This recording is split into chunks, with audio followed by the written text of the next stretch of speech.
Analicemos lo que ha sucedido esta semana con Donald Trump, con el gobierno estadounidense, con la relación bilateral con nuestro país. Está con nosotros Cristian López, director del Búnker de Estudios Geopolíticos EGEO, y Horacio Besson, editor de Fronteras de Milenio. Caballeros, bienvenidos.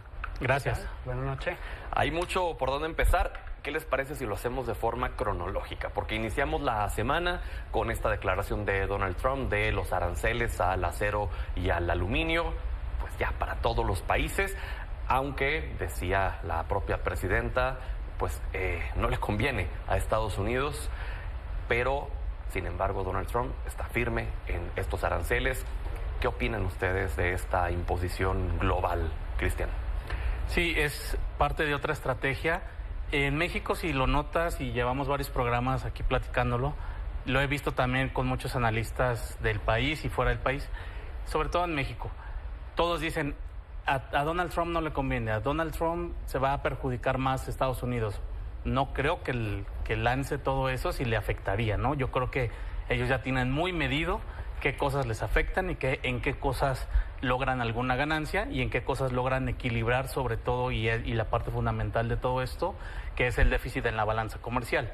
Entonces, sabemos que también es un mensaje a su votante interno del círculo del cinturón del óxido, en donde Pittsburgh y todas estas zonas son las que se beneficiarían mucho si la producción y el consumo nacional se fortalece en esas zonas, que recordemos que eran 3 de los estados bisagra más importantes. Entonces, hay una carta que se envía, pero es una carta que tiene varios efectos, pero no me parece que vaya a ser algo que les afecte. No creo que se den un tiro en el pie, por supuesto. Yo creo que tiene sus asesores bastante capacitados como para mandar un arancel que les va a afectar a ellos. Sí creo que sigue siendo una estrategia de negociación dura, a veces en excesos, pero le ha venido dando resultados, ¿no? Pero esto que decías tiene a sus asesores, un tipo como Donald Trump, con lo impulsivo que es, con el carácter que tiene, la personalidad que tiene, pues pareciera que lo último que hace es escuchar a quienes lo rodean, ¿no? Y más bien trata de imponer siempre lo que él considera es una buena idea. Yo más bien creo que a la hora de comunicar se nota ese perfil que tú dices, pero sí creo que hay consensos, sobre todo en Estados Unidos. No sé si Horacio esté de acuerdo, pero me parece que Estados Unidos es un país con un sistema, y un sistema que a veces ha funcionado con políticas de Estado, estén republicanos o demócratas. Me parece que sí hay políticas de Estado que van más allá de los partidos, y creo que ese grupo, esa élite o esa cúpula, como le queramos llamar, para no decir Estado profundo, que puede que también tengan un juego, sí creo que hay cosas muy consensadas, y ya él sale y lo dice pues con la personalidad que tiene. ¿Qué opinas, Horacio? Coincido en la parte, sí, yo creo que es una carta de negociación, es una carta de su baraja que juega de alguna manera muy a su estilo, pero la cuestión es, hay un riesgo, definitivamente hay un riesgo, porque hay esa parte que pudiera tener el factor que se le saliera a través de la inflación, que él mismo lo reconoció, en el sentido de que él cuando habló sobre los aranceles recíprocos, ahí mencionó que podría haber un aumento momentáneo de la inflación. Pero no hay un control absoluto, sobre todo cuando vimos que el primer mes, ya en enero sí hubo una inflación fuera de lo normal.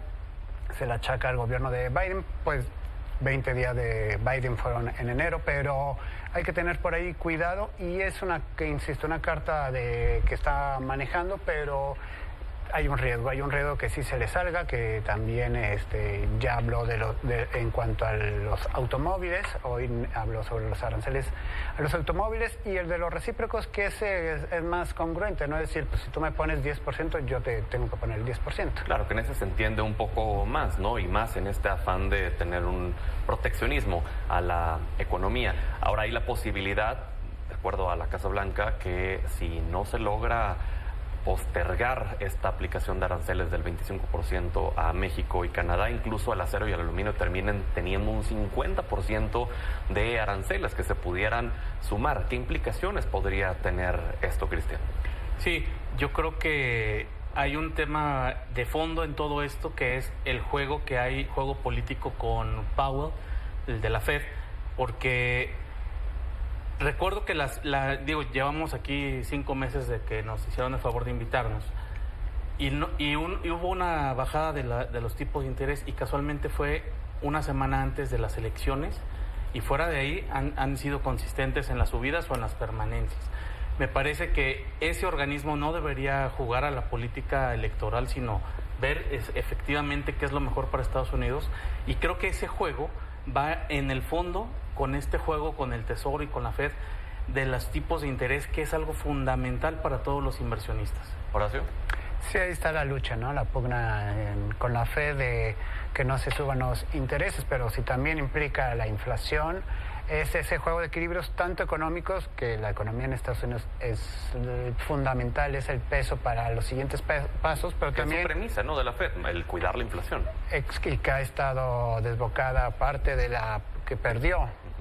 Joe Biden fue la canasta básica de los estadounidenses, que si tú hablas con ellos, es lo que ha subido, el súper, la comida común, ¿no? Y las rentas y las casas. Entonces, es por ahí ese pleito que ambas partes pueden utilizarlo como arma política.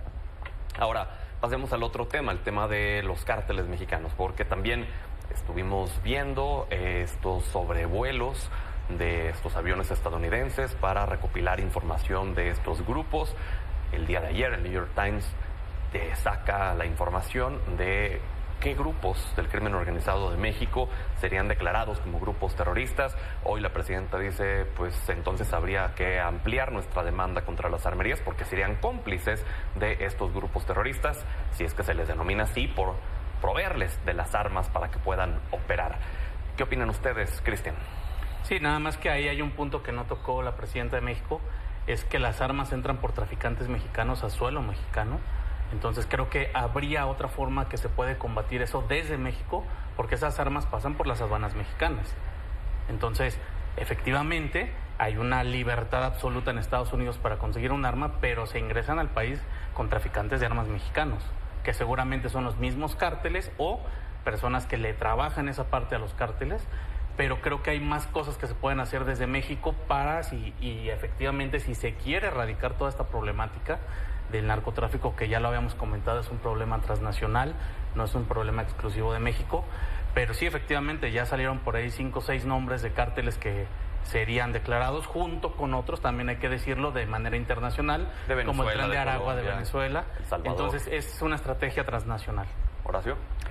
Sí, aquí yo creo que entiendo la estrategia también del gobierno mexicano contra las armerías, pero hay un punto que no se ha tocado mucho, es al declararse a los cárteles como grupos terroristas, quien lo ayude es un automático socio, y aquí en concreto estoy hablando quién distribuye las drogas en Estados Unidos. En automático podrían ser considerados o no, esa es la gran pregunta, como parte de esos grupos terroristas, porque lo están ayudando. Y el aspecto económico también, ¿no?, que tendrían que ver con congelamiento de cuentas de grupos que se presumiera fueran afines. Que ya están allá adentro, que Exacto. son estadounidenses. Entonces, supongo que también eso lo tiene bastante contemplado Washington, y aunque a nivel electoral les conviene decir que el narco es de acá, es también la estrategia, tienen que acabar con todo para que sea eficiente y se acabe este nivel de narcotráfico. Y al último, si el votante dijo, pues como sea, pero bajó el nivel de fentanilo, etcétera, ¿no?, de la muerte por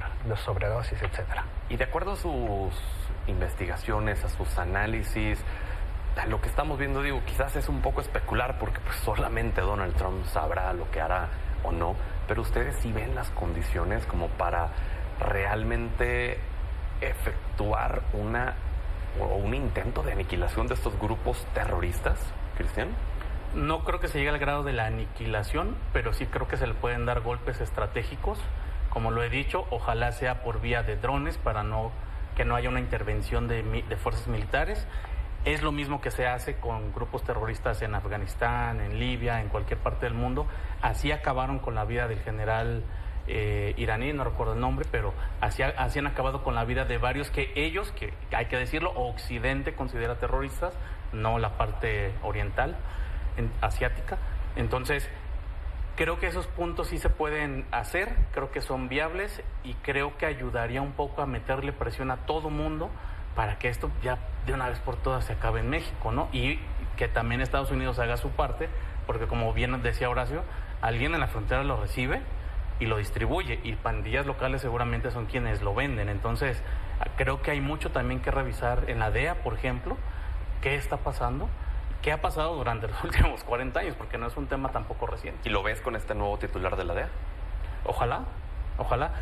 Se supone que todos los que puso ahorita son gente disruptiva que va a traer un tema, es un poco outsider, y que están peleados un poquito con el mismo sistema norteamericano, con el mismo Deep State. Entonces, espero que haya avances. También hay que ser realistas, en 4 años no se va a aniquilar ningún tema del crimen organizado en cualquier lugar, pero sí creo que se pueden dar grandes pasos y grandes avances si existe la voluntad política realmente. Horacio.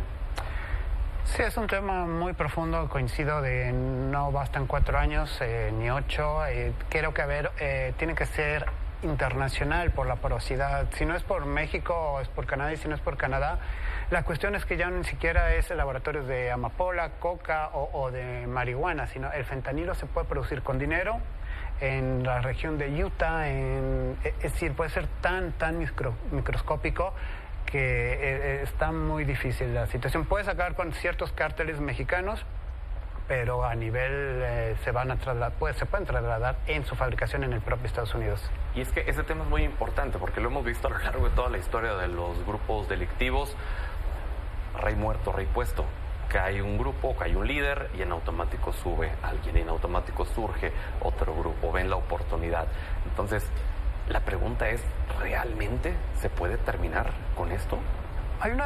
Creo que el ejemplo es la ley seca, ¿no? Cuando se prohibió el alcohol en Estados Unidos, lo que implicó la violencia que causó, y no digo que se legalice, pero es decir, es muy complejo por el tipo de líderes que pueden haber. Muere uno, nace el otro. ¿Cristian? Me quiero regresar a un punto porque me parece fundamental y se tocó apenas ayer. Tucker Carlson, entrevistador, señaló algo que suena a teoría de la conspiración, pero también suena a estrategia fina del crimen organizado. Decía que parte del armamento que le hacen llegar al ejército ucraniano se está revendiendo a los cárteles de la droga mexicanos, y ahí no hay necesidad de pasar por Estados Unidos. Entonces hay que ponerle atención a esos puntos finos, que sabemos que en Medio Oriente se da mucho ese tráfico, esa triangulación de armamento. Y por este tipo de cosas precisamente, ahora sí respondo a la última pregunta, es que es muy complicado combatirlo, pero lo seguro es que mientras no haya voluntad política, pues menos se va a combatir.